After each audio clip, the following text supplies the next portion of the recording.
보시겠습니다. 요한계시록 10장입니다. 요한계시록 10장 1절에서 11절까지 보겠습니다. 요한계시록 10장 1절에서 11절까지 다 같이 한음성으로 읽겠습니다.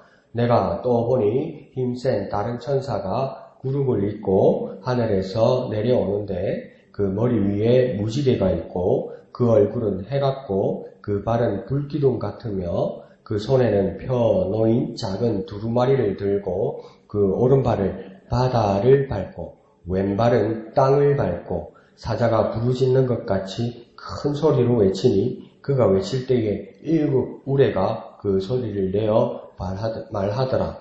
7 우레가 말을 할 때에 내가 기록하려고 하다가 들으니 하늘에서 소리가 나서 말하기를 7 우레가 말한 것을 임봉하고 기록하지 말라 하더라.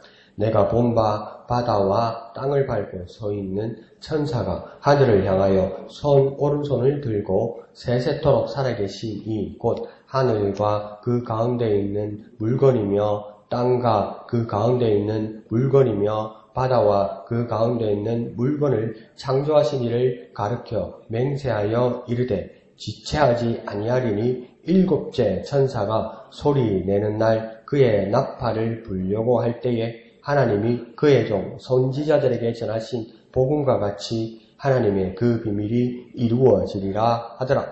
하늘에서 나서 내게 들리던 음성이 또 내게 말하여 이르되 네가 가서 바다와 땅을 밟고 서 있는 천사의 손에 펴놓인 두루마리를 가지라 하기로 내가 천사에게 나아가 작은 두루마리를 달라 한즉 천사가 이르되 갖다 먹어버리라. 네 배에는 쓰나 네 입에는 꿀같이 달리라 하거늘 내가 천사의 손에서 작은 두루마리를 갖다 먹어버리니 그 입에는 꿀같이 달아 먹은 후에 내 배에서는 쓰게 되더라.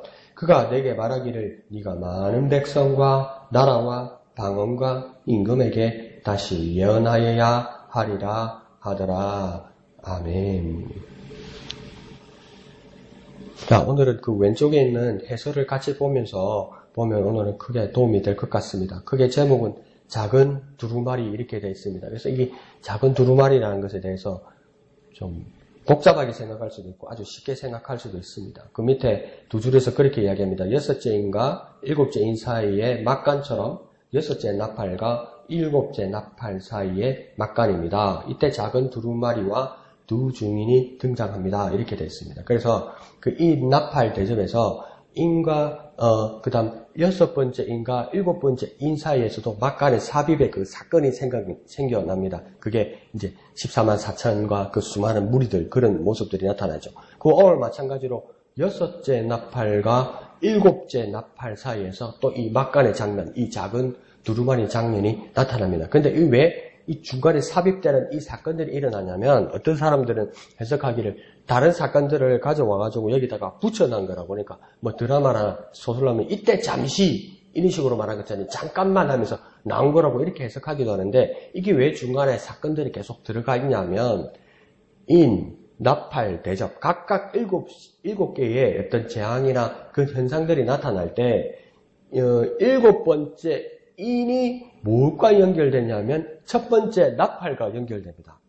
그리고 마지막 7번째 나팔로 끝나는 것이 아니라 7번째 나팔을 불 때 첫 번째 대접의 재앙과 같이 연결됩니다. 그러니까 연결되는 연결 이음새에서 중요한 사건들이 이렇게 연결되는 겁니다. 그러니까 인 끝나고 나팔 사건 나고 나팔 사건 끝나고 대접 재앙이 나오는 것이 아니라 이렇게 큰 덩어리인데 이 덩어리 안에서 큰 수레바퀴 안에서 작은 톱니들이 같이 움직이는 것을 보여주는 거죠. 그러니까 상당히 입체적입니다. 요한계시록 상황은. 그래서 일부러 어려우면서도 입체적으로 말한 이유는 뭡니까? 그때 그 사건으로 끝나거나 한 이야기 판타지 소설로 끝나는 것이 아니라 오늘 지금 우리에게도 여전히 적용되고 다음 세대도 적용되고 주님이 정하신 때에 이루어지는 것을 확증하기 위해서는 이게 입체적으로 이렇게 움직이는 겁니다. 그렇게 이해하시면 좋습니다. 그래서 왼쪽에서 어떤 질문이 나오냐면 하나님은 어떤 분입니까? 이렇게 질문하면서 1절에서 5절, 7절까지의 내용에 어떤 하나님인지를 이렇게 밝히고 있습니다. 1절, 2절을 뭐라고 이야기하냐면 하나님은 말씀으로 온 세상을 통치하십니다. 이렇게 말하고 있습니다. 하늘에서 내려온 힘센 천사가 나오죠. 그 힘센 천사는 어떤 모양이냐? 무지개를 두른 머리, 해 같은 얼굴, 불 같은 발로 바다와 땅을 밟고 하늘까지 우뚝 서 있습니다. 이러죠. 그러니까 왼쪽 발은 한쪽 발은 오른쪽 발은 바다를 밟고 왼쪽 발은 땅을 밟고 있다는 거. 세상에 이렇게 큰 천사가 어디 있습니까? 하늘로 머리가 닿았다니까 이게 상상이 안 가는 모습이잖아요. 그래서 이걸 뭘로 표현했냐면 힘센 천사다. 한 힘센 천사다 이 말입니까? 막강한 천사다. 그러면 이 힘센 천사가 막강한 천사가 상상할 수도 없는 그 거대한 모형으로 당시에 그리스 사람들 신화에만 해도 뭡니까? 포세이돈만 바다를 관장하고 이 하늘을 관장한 이가 제우스에서 각 관할하는 신들이 따라 있었는데 어떤 커다란 천사가 나오더니 발도 밟고 땅도 밟고 머리는 하늘을 향해 있더라는 거예요. 그러니까 그리스 사람들은 깜짝 놀랄 일이죠. 세계 문명국의 사람들이 정말 이건 엄청난 일로 보이지는 거죠. 근데 그 힘센 천사가 나타났다는 거 뭡니까? 하나님의 대권을 가지고 하나님의 주재권을 가지고 이 힘센 천사가 나타났다는 겁니다. 그러니까 하나님의 통치, 그래서 세 번째 줄에 이 힘센 천사는 하나님의 통치와 하나님 통치 위엄과 심판의 권세를 모두 보여줍니다. 이렇게 이야기합니다. 그러면서 그 천사에게 그의 손에 펼쳐진 작은 두루마리는 어린 양이 그 인을 떼신 두루마리입니다. 여기는 이렇게 단정하고 있는데 우리가 지난 주일날 큐티 나눔 모임을 할 때도 얘기했지만 그 두루마리가 인봉되어 있어서 7인봉되어 있어서 요한이 그것을 보면서 아무도 뗄 자가 없어서 그렇게 목 놓아 울었을 때 한 장로가 울지 마라. 유대 지파에 이긴 자가 있다. 다윗의 자손 유대 지파에 이긴 자가 있어 그 인을 떼시리라 하는 그 두루마리가 있었죠. 그러면서 그러니까 인의 재앙이 이렇게 시작되잖아요. 그런데 여기서 작은 두루마리가 나타나는데 여기 해설자에서는 뭐라고 이야기하냐면 그 두루마리가 이 두루마리다. 그냥 그렇게 이야기해요. 똑같은 두루마리라고 이야기해요. 근데 어떻게 이의를 제기하는 사람은 그러면 그 두루마리라고 이야기하지 왜 작은 두루마리라고 이야기하냐면 그러니까 우리 상상에는 뭐 하나 있는 것 같구만 이러자는 거잖아요. 다른 게 뭐 있구만. 그래서 어떤 사람들은 이걸 다른 거라고 이야기하는 사람도 있고 같은 거라고 이야기하는 사람도 있습니다. 그래서 다른 거라고 이야기할 때는 이 작은 두루마리에는 뭐가 써 있을까? 요한, 이 말씀을 받는 요한의 사명이 적혀 있을 것이다. 그렇게 말하는 사람도 있고 어떤 사람들은 이거 간단하다. 뭐냐? 지금 10장에서 마무리되어서 11장부터 있게 될 모든 사건에 대해서 따로 하나님께서 말씀해 주신 그 내용이 여기에 있다 이렇게 말합니다. 그런데 여기서 중요한 건 뭐냐면 그러면 세 개 중에 뭘 선택해야 될까? 목사님이 선택했어요. 나는 매번 말하잖아요. 나 몰라요 그런 거. 왜 나한테 그렇게 부담스러운 질문을 하세요? 그런데 여기서 공통적으로 이해할 수 있는 건 뭡니까? 이거 하나님의 말씀이라는 겁니다. 하나님의 계획이라는 겁니다. 뭔지는 몰라도 정확하게 뭔지는 몰라도 이게 하나님의 말씀, 하나님의 계획이라는 것은 아주 정확하다는 겁니다. 그래서 밑에서 네 번째 줄 이처럼 하나님은 구원과 심판의 계획을 감추지 않고 온 세상에 널리 알리십니다는 거예요. 중요한 게 뭡니까? 감추지 않는다는 거예요. 다 열어놓는다는 것이죠. 그래서 그 계획은 어린 양의 손을 거쳐서 힘센 천사의 손으로 그리고 요한에게 건네집니다. 8절에 그렇게 나와 있다고 이야기하죠. 그리고 오늘 우리가 적용하면 오늘 우리에게도 주신 말씀입니다. 그 권세의 말씀입니다. 그러니까 경로가 어떻게 되냐면 하나님의 보좌의 오른손에 있었고 그것이 어린 양에게 건네졌고 두 번째로 세 번째로 그 다음 오늘 본문에 보니까 뭡니까? 힘센 천사가 그 두루마리를 가지고 있고 그 두루마리를 힘센 천사가 가지고 있으니까 세상에 어떤 사람이 이것을 가질 수 있을까? 아니 하나님이 시키셨습니까? 제가 받아오라고 요한에게 시키잖아요. 그래서 요한이 이 두루마리를 건네받습니다. 그래서 건네받으면서 이 말씀이 다 기록되었다는 건 뭡니까? 이 신비롭고 비밀스러운 것 같은 이 두루마리가 누구에게까지 지금 넘어왔다는 겁니까? 우리에게까지 넘어왔다는 겁니다. 그러니까 우리의 삶이 이 말씀을 묵상하는 삶이 이 권세의 말씀이 우리에게 와 있다는 겁니다. 이 비밀스럽고 이 신비로운 말씀이 비밀에 붙여지는 것이 아니라 우리에게 넘어왔다는 것이죠. 이게 얼마나 감사한 일입니까? 그러면 우리에게도 그 말씀에 대한 사명이 있다는 것을 알아서 우리가 정말 최선을 다해서 살아가는 삶이 되어야만 할 것입니다. 자, 3절 4절의 내용은 뭐라고 이야기하냐면 하나님은 7 우레의 말을 인봉하고 기록하지 말라 하십니다.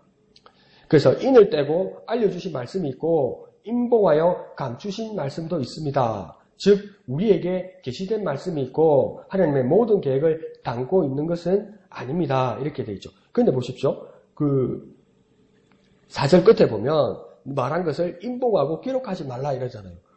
그러니까 이 말이 한글 그대로 보면 어폐가 있습니다. 인봉한다는 거 뭡니까? 뭐 두루마리나 편지를 뭡니까? 딱 묶어서 딱 붙여서 도장을 찍어서 잡을 수 있도록 묶어서 열지 말라는 거 아닙니까? 그래 놓고 뭐라고 이야기합니까? 기록하지 말라고 지금 그 아래 뭡니까? 백지입니까? 그 백지를 인봉한 겁니까? 아무것도 안 쓴 걸 인봉한 겁니까? 기록하지 말라고 이야기하잖아요. 그럼 뭘 쓰고 뭘 안 썼다는 겁니까? 뭘 쓴 게 있고요. 뭘 안 쓴 게 있다는 겁니다. 지금 7 우리의 말들을 깡그리 쓰지 말거나 하나님의 계획을 완전 백지 상태로 넣어두려고 한 것이 아니라 인봉해서 써야 될 말씀이 있고 그 다음 뭡니까? 기록하지 말아야 될 말이 있고 그 다음 오늘 성경처럼 풀어서 다 하실 말씀도 있다는 겁니다. 그러니까 하나님의 말씀은 우리에게 주신 말씀도 있고 그렇지만 하나님의 비밀에 숨겨져 있는 것도 있고 하나님이 아무리 말씀하셔봤자 우리가 못 알아듣는 말도 있다는 거죠. 제가 누차히 말했잖아요. 사람이 들을 수 있는 가청 주파수가 20에서 2만 헤르츠랍니다. 그러니까 그 사이클 안에서만 듣는답니다. 그러니까 지구가 자전하고 공전하는 소리가 있을까요? 없을까요? 있어요. 있는데 2만 헤르츠를 넘어가니까 우리가 못 듣는 거예요. 근데 우리가 만약에 그 지구가 자전하는 소리를 들으면 머리가 터져 죽을 거예요. 그래서 안 듣는 게 사는 거예요. 그와 마찬가지로 하나님께서 주신 말씀이 있고 하나님께서 덮어놓은 말씀이 있고 마지막 하나님 나라에 가서 보여주실 말씀이 있고 감히 하나님 앞에 근접하지 못할 말씀도 있다고요. 그래서 오늘 성경의 제목도 뭡니까? 요한 계시록이잖아요. 계시는 뭡니까? 덮여있던 것을 열어서 보여준다는 거 아니에요. 그러면 내가 연다는 겁니까? 내가 여는 게 아니라니까요. 하나님이 열어주신다니까요. 그러니까 하나님이 열어서 보여주시는 것이 있고 여전히 덮여있는 것도 있는데 그게 내가 가서 열을 수 있다고 생각하지 말라는 겁니다. 내가 펼칠 수 있다고 생각하지 말라는 겁니다. 하나님이 비밀을 나에게만 말씀하셔서 그 비밀을 깨닫게 할 수 있는 뭐 놀라운 비밀의 능력 하면서 막 플래카드 붙여놓고 표 붙여놓고 다 잘못된 거 아니에요. 그러니까 계시 주체는 누구입니까? 하나님이십니다. 보여주시는 주체도 누구입니까? 하나님입니다. 그러면 그것을 덮어놓은 분도 누구입니까? 하나님입니다. 그러니까 세 번째 줄에 이렇게 이야기합니다. 우리가 알아야 할 만큼 혹은 알 수 있을 만큼 알려주셨고 그것으로도 충분합니다.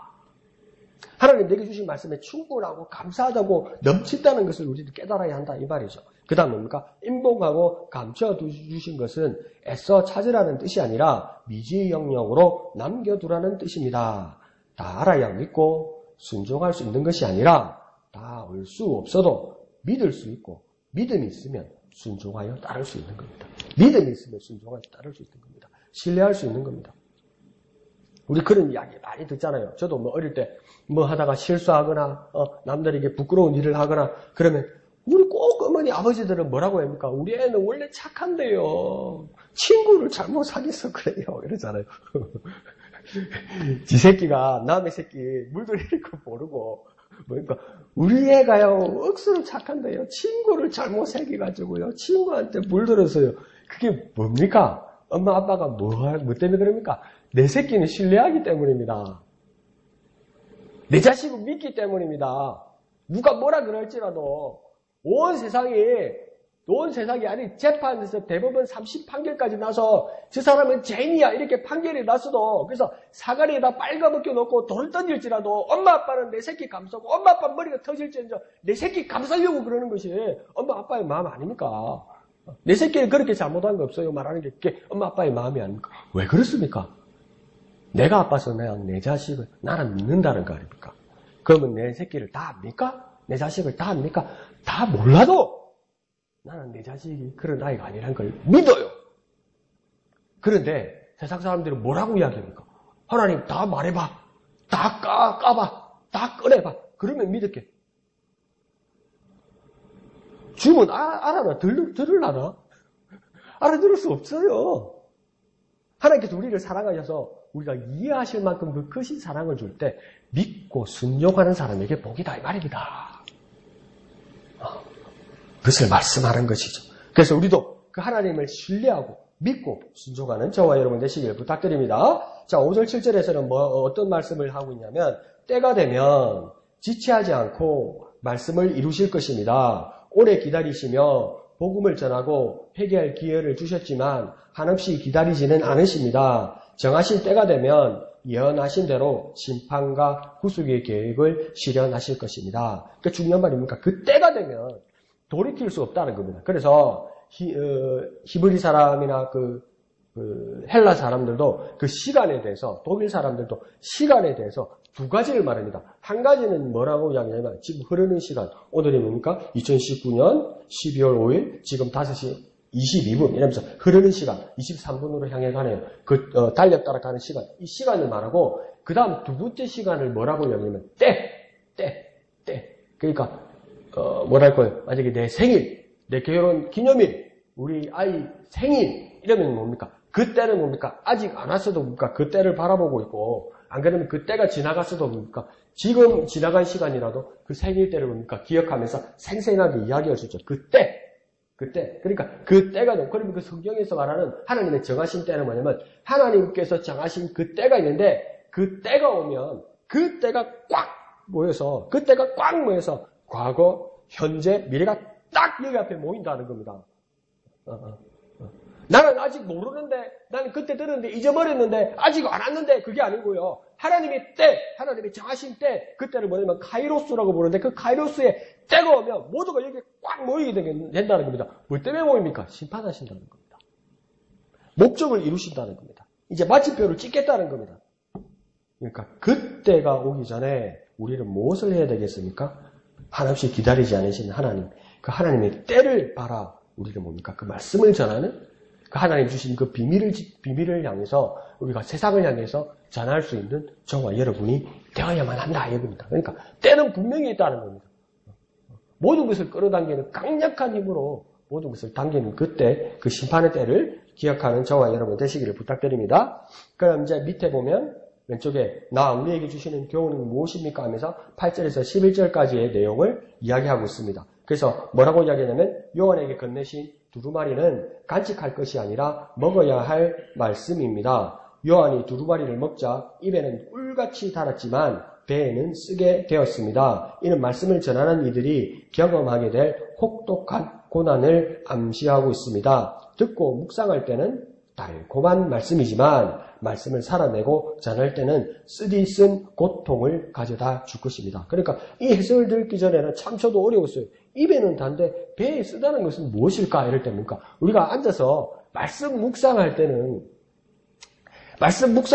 뭔가 깨달음에 의해서 그 기쁨이 있죠. 그런데 말씀을 묵상하고 깨닫는 것에만 거친다면 그것도 우리에게 기쁨이 되고 큰 위로가 되지만 여러분 한번 생각해 보십시오. 두 사람이서 이야기하는데 자기야 이 이야기 들었어? 이 소문 들었어? 아니 못 들었는데 자기만 알고 있어.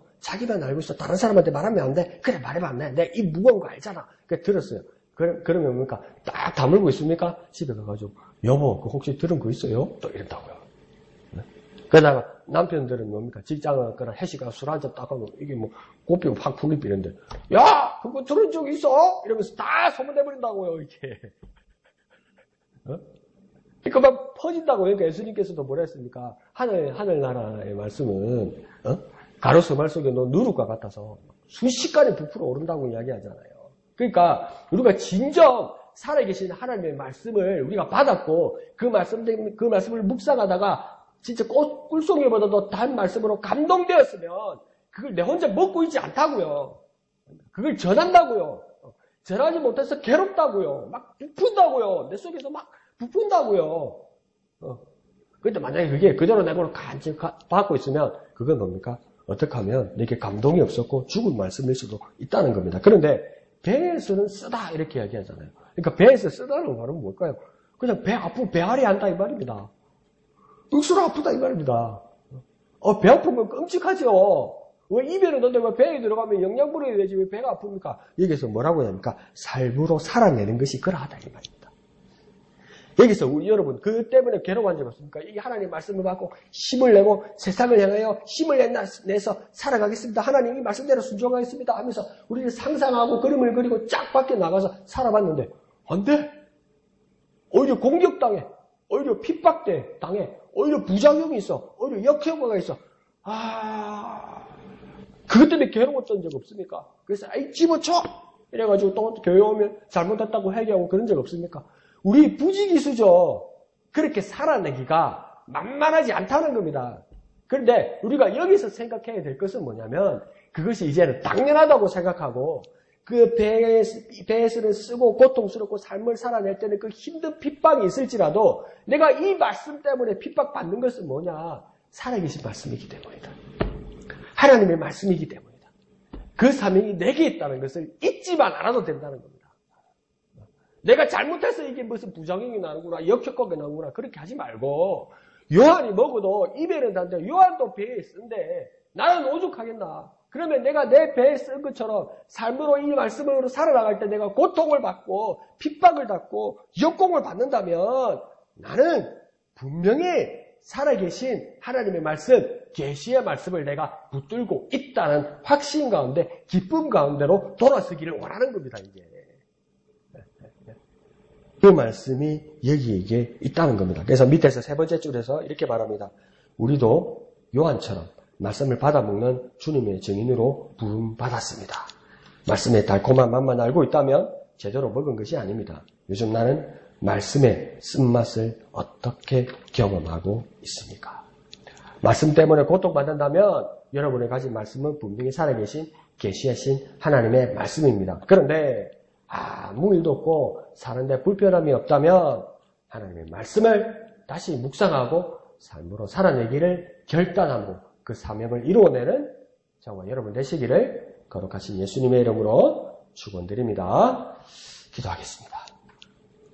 거룩하신 아버지 하나님 은혜를 감사합니다. 오늘도 우리에게 귀한 말씀 주셔서 새 힘을 얻게 하여 주시니 감사합니다. 세상에는 비밀과 같은 이 말씀을 하나님 우리에게 주셨사오니 하나님께서 열어주셨사오니 하나님께서 충분한 말씀으로 주신 이 말씀을 감사함으로 받드는 우리가 되게 하여 주시옵소서. 때가 되면 지체하지 않고 하나님 말씀으로 이루시려 심판하러 오실 그때가 있을 것인데 그날을 바라보며 우리가 하나님 앞에 헌신하고 소명을 다하는 우리가 될 수 있도록 도와주옵소서. 이 말씀이 꿀같이 내 입에 달았다면 내 배에 쓰다는 것은 당연한 것임을 깨달아 삶으로 살아나는데 새 힘을 주시고 더욱 붙들어 주시고 더욱 함께하여 주시옵소서. 혹여 내 입에는 달았지만 삶에 아무 지장 없이 살아가는 우리라면 다시 한번 말씀 앞에 겸손하게 무릎 꿇고 하나님의 말씀에 순종하며 우리 사명을 이루어낼 수 있는 우리가 될 수 있도록 결단하는 우리가 되도록 은혜 베풀어 주시옵소서. 모든 것을 감사드리며 거룩하신 예수님의 이름으로 간절히 기도하옵나이다. 아멘. 이 시간 말씀을 생각하시면서 기도하시고 우리 진해 지역을 위해 기도하실 때 우리 목영교회가 기 쓰임 받을 수 있도록 기도해 주시기를 부탁드립니다. 그리고 또 연약한 지체들을 기억하시고 기도하시고 또 우리 각자의 간절한 기도의 소원을 또한 기도하는 이 시간을 갖도록 하겠습니다. 그래서 다 같이 기도하도록 하겠습니다. 거룩하신 아버지 하나님 은혜를 감사합니다. 하나님에게 우리에게 주신 말씀 감사함으로 받드는